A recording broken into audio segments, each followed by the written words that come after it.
Hello, welcome back to my course, Worldview Studies. So let me share my PPT and I want to summarize what we have covered last time. So we have started to think about postmodernism and I have given you the introduction. And postmodernism came after modernism as an alternative. So I have explained the background of this worldview, especially after two world wars, after modernism, especially existentialism. And contemporary postmodernism is still very influential. And I have explained all details here. Also here I have contrasted modernistic architecture with postmodern architecture to explain the difference between the two. And then I moved on to explain the basic contents of postmodernism. And the first point is when you look at the contents of postmodernism, it claims atheism as to what is the genuine prime reality. Excuse me. Secondly, postmodernism has a very vague view on what is the external reality. In other words, the essence of the world around us is very vague. It's not clear. Third, about human beings, postmodern thinkers argue that humans focus more on irrationality rather than rationality. So modernism focuses on rationality, whereas postmodernism focuses on irrationality. Fourthly, postmodern worldview is very critical of the basis on which humans can have knowledge. So we are not sure whether we have the true knowledge or not. Fifthly, ethics in postmodernism are very relative. But, the statement, everything is relative, is absolute in postmodernism. You see here the self-contradiction of this worldview. I will talk about that later. Finally, about human history, postmodernists believe that historical facts are unapproachable to us. Okay? And then I continue to explain some representative postmodern thinkers. And first of all, Jean-François Lyotard from France, who invented the word postmodern, and he rejected the so-called meta-narrative, in French, grand récit, because we have only micro narratives. And I have explained in detail about that. The second thinker was Jacques Derrida from France, originally from Algeria. He used the word deconstruction. And the third one was Michel Foucault, or again of France. He said, for instance, truth is generated by power. The fourth one is Jean Baudrillard, again from France, who argued that our society is a hyper-reality, just like Disney World, because our society is a manufactured, manipulated place. It's not a real one. The final thinker, I mentioned from America is Richard Rorty, who argued that there is no divine perspective. And I concluded the postmodernism in South Korea is also emerging. Now, it's time to think about the strong and weak points of postmodernism. And let me start with the strong points here. First of all, this worldview criticizes futile ambitions of man. It is especially very critical towards desire for power and elitism. As you see, the following image is the work of the famous postmodern artist Banksy from England. Fully armed soldiers are running around wearing gas masks, and above, helicopters are wearing pretty ribbons at war. Now, you cannot see the fully armed soldiers, but at least you can see the helicopters. This is actually a satire of man's desire for domination and of the people who started the First and Second World War. Now, this is basically postmodernism criticizing modernism. Modernism relied on reason, and as a result, it believed that through science and technology, it could control the world in the right way and develop it. However, eventually, as it saw how this ideal ended in vain through the First and the Second World Wars, people are now emphasizing that the modernistic dream must be abandoned. Furthermore, people thought that an economically abundant age would come through capitalism, but postmodernism criticizes that in reality, through the global financial crisis, people see how this is based on another excessive greed of man. So these aspects are the sharp criticisms from postmodernism. Secondly, postmodernism has a deep concern for the minority groups. That's another strong point. For instance, the animation Shrek shows this in an effective manner. In this movie, Princess Fiona is very beautiful in the morning, but turns into a monster in the evening. However, Shrek and Fiona love each other and they decide to not become a very charming prince or beautiful princess. Despite this fact, they lived happily as they were. So this clearly shows a postmodern worldview which emphasizes the diversity of man and personal dignity. So this is connected to postmodernism denying the meta discourse and also denying any absolute intellect or value standards.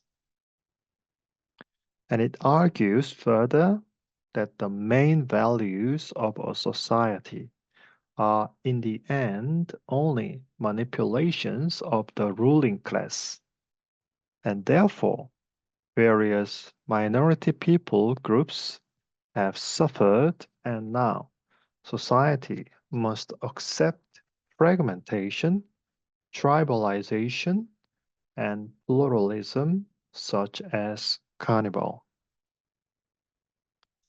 It has the same view on sexual minorities as well.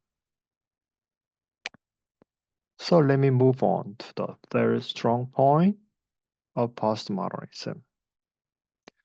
It has largely contributed to the development of fine arts and culture. This image shows the famous pop artwork of Andy Warhol. On the left, uh, actually on your right maybe, is Marilyn Monroe, and the other side, Campbell Soup. He called creation a new repetition, and all his artwork is based on capitalistic consumerism and famous arts. And postmodernism also tries new things in architecture. Its work is deconstruction oriented, unlike the traditional style of building, and it prefers incomplete forms of work. Among these structures, the representative is the AT&T building, which Philip Johnson designed and is situated in New York, Manhattan. This building effectively shows the eclecticism of postmodernism. Eclecticism stands for the mind that merges time with regional culture. The Chippendale form, which is on the roofs, is widely used in making furniture, such as chairs and tables, and it brings the perfume to people's minds. Likewise, postmodernism is making a very creative contribution, especially in architecture. Another one, the following structure is the Guggenheim Museum, designed by Frank Gehry. This structure effectively shows the deconstruction of postmodernism. And Gehry states that he is confused about the difference between something ugly and something beautiful. Making this building into a surrealistic virtual space, he created a very unique form. And it shows both the ugly form and the beautiful form at the same time. In Bilbao, Spain, this building became a very famous, and Bilbao is very famous city because of this museum. Fourthly, postmodernism deeply acknowledges the limits of the human being.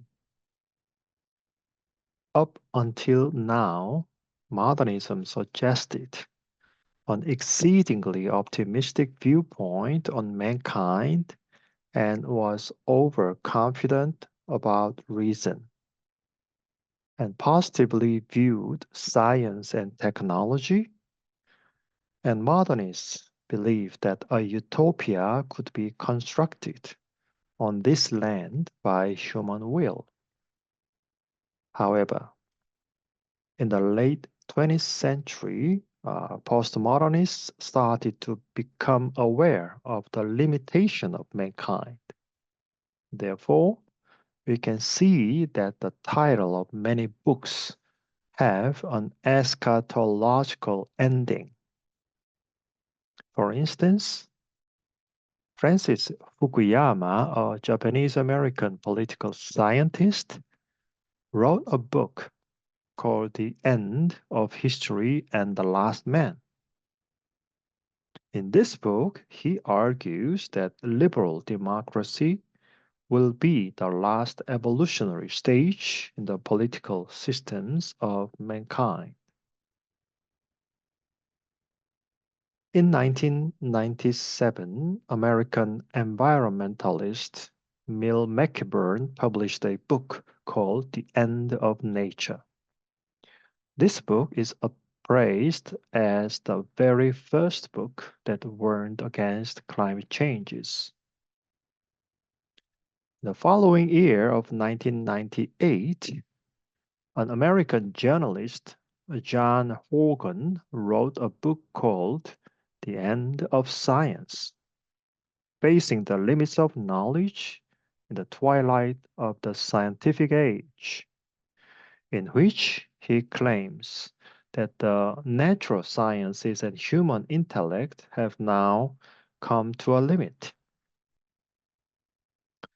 In the year 2000, Harvard professor Daniel Bell wrote a book called The End of Ideology on the exhaustion of political ideas in the 50s with the resumption of history in the new century.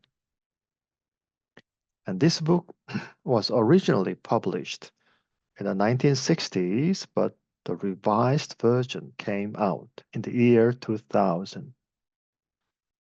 In this book, Bell argues that the humanistic ideology, which has appeared in the early 19th and 20th centuries, has come to an end.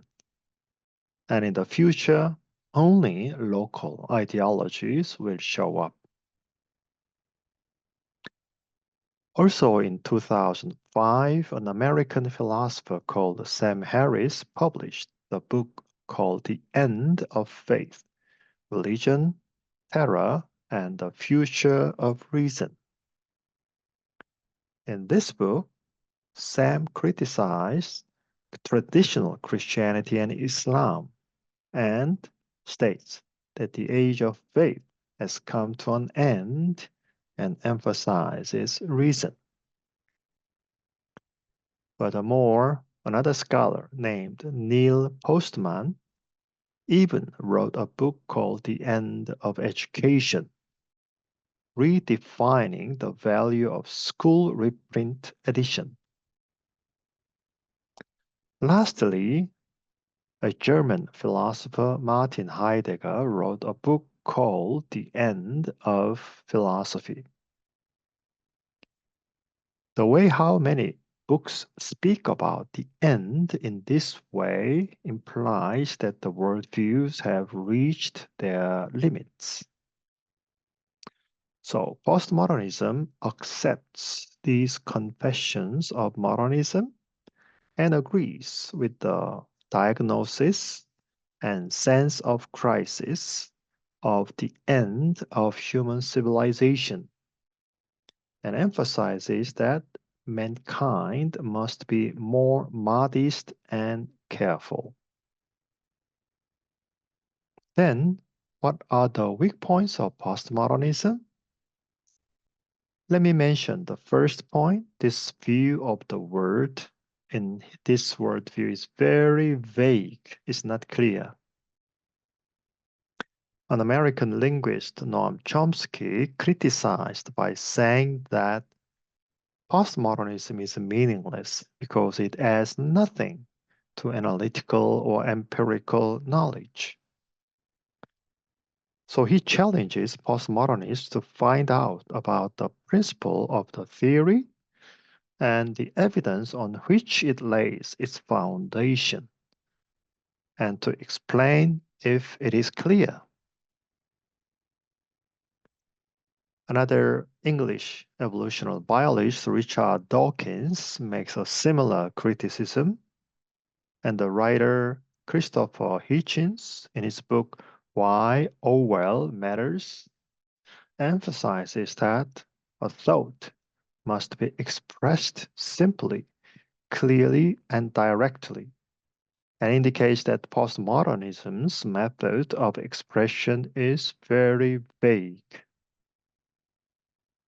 To this, those who defend postmodernism state that this worldview already in itself has no essence and is not fundamental, and so the terminology have no other choice but to be vague. However, This argument is a self-contradiction because postmodernist thinkers have strongly criticized that there's no clear meaning in modernism. Secondly, postmodernism easily falls into moral relativism. Previously mentioned scholars such as Chomsky argued that the postmodern society is the same as moral relativism in that it promotes deviation from reality. Charles Colson of the United States stated that a postmodern age as an ideology is agnostic and is characterized as moral relativism or situational ethics. And Josh McDowell and Bob Hostetler also defined postmodernism as a worldview characterized by the belief that truth doesn't exist in any objective sense but is created rather than discovered.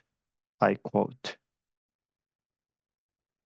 In this sense, truth is created by the specific culture, and any system is an effort to dominate other cultures. Thirdly, postmodern worldview has abandoned the objectivity of truth. This worldview denies the fundamental spiritual or natural truth and ignores internal equilibrium and spirituality, and therefore it only emphasizes materialistic hedonism. Denying the meta discourse makes people think that there is no problem of doing whatever they like. That man will live according to one's individual ambitions, and therefore the human society will become an inhuman jungle in which the weak fall prey to the strong and be characterized as the survival of the fittest. This can result in an opposite of the initial aim to take care of the minorities, isn't it? So in this sense, English socialist Alex Kalinikos states that postmodernism reflects the thoughts of the generation of revolutionists who were disappointed by the 68 revolution and the incorporation of many of its members into the professional managerial new middle class. Therefore, he stated that postmodernism must be understood as a particular symptom of political frustration and social mobility rather than as a significant intellectual or cultural phenomenon in its own right. Likewise, English art historian John Molyneux also accuses postmodernists for, I quote, singing an old song long intoned by bourgeois historians of various persuasions, end of quote. American literary critic and Marxist political theorist Frederick Jameson attacks postmodernism as, I quote, the cultural logic of late capitalism, end of quote, for its refusal to critically engage with the meta-narratives of capitalization and globalization. The refusal renders postmodernist philosophy complicit with the prevailing relations of domination and exploitation. Slavoj Žižek, a critical theorist from Slovenia, criticized that postmodernism's deconstructionism deconstructs subjectivity as well, and therefore the subject disappears and the center of social resistance has disappeared. Professor Alan Sokal of New York University Department of Physics pointed out that postmodernism is just a play on words. And in political terms, it is a new left wing, but it's like a house built on the sand and may be attacked by the central or the right wing party.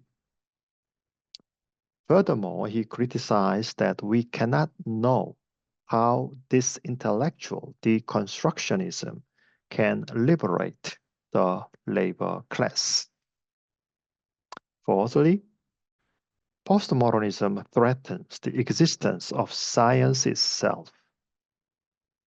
Scientists who pursue objective truth and have to take responsibility of their theories cannot find any beneficial aspects in postmodernism, which argues that everything is relative and in which there is no reality and nothing can be known. So, in fact, postmodernism not only was illiterate about science, let me repeat again for a moment. Number 4, postmodernism threatens the existence of science itself, and scientists who pursue objective truth and have to take responsibility of their theories cannot find any beneficial aspects in postmodernism, which argues that everything is relative and in which there is no reality and nothing can be known. In fact, postmodernism not only was illiterate about science, but also showed a destructive attitude. They viewed scientific truth as a tentative aspect and considered science to be one of the many ways of obtaining knowledge and as a relic left behind by white men. Furthermore, they wrongly use scientific terms to justify their theory. Then, many scientists started to criticize the misuse of scientific knowledge, the vagueness of its thought, and its obscurantism. Richard Dawkins of England made various criticisms in his article, Postmodernism Disrobed, published in the famous scientific journal Nature. He especially criticized the postmodernists' misunderstanding between the theory of relativity and relativism, Gödel's incompleteness theorem and quantum theory. Furthermore, mixing up scientific terms and pseudoscience and having an obscurantist attitude by creating incomprehensibly difficult sentences and illogical abuse of terminology.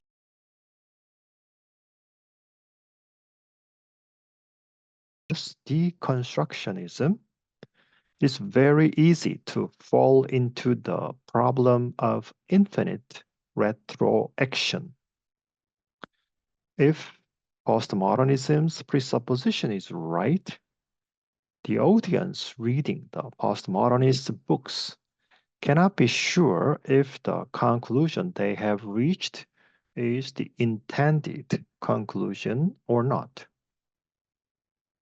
On the other hand, this means that if the conclusion of the reader has grasped is identical to the philosopher's intention, the reader falls into a dilemma in which one does not know if one must accept the argument or not.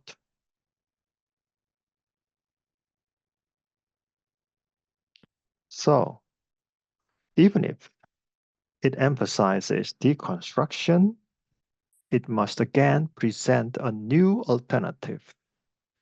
If it ends in deconstruction, eventually life would be meaningless and new developments would be impossible. Therefore, we can say that postmodernism eventually falls back into nihilism, since this worldview argues for absolutistic relativism. In the end, the discretion of any values will become impossible, and therefore it will raise a social confusion through the appearance of serious moral problems. Even if postmodernism denies the meta discourse and accepts the micro discourse, for a society to exist, there needs to be at least a basic contract or legal system. For example, universal standards such as the fundamental human value, rights, freedom, and equality cannot be abandoned. Now, let me stop here and we will move on next time the alternatives to postmodernism. Thank you for your attention and we will see you next time.